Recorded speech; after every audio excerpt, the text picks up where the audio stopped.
Alright, so 1 minute wisdom from the Rebbe for today. So we spoke the other day about the idea that a person who's working in the world has to know that it's not enough to just deal with other people. You also can't forget about your own learning. You have to deal with your own davening as well by entering the ark and throwing yourself into Torah and Avodah.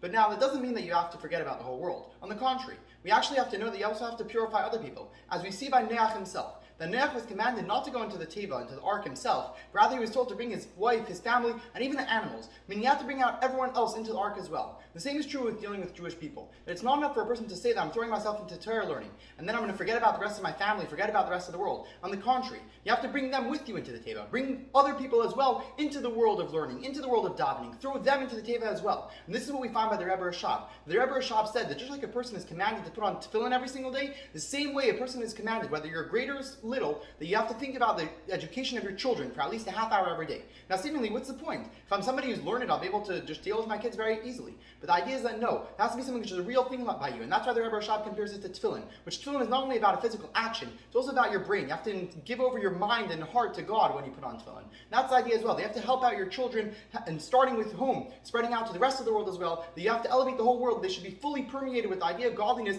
and that's actually the way that you're able to be successful in your own service of God. Like we find by Noach that God had to close the ark door, meaning that you have to be able to have help from God to be able to do your service. And the only way you're going to get that help from God is when you help out another, then God will help you out and bring you closer to be able to serve Him properly. L'chaim, l'chaim.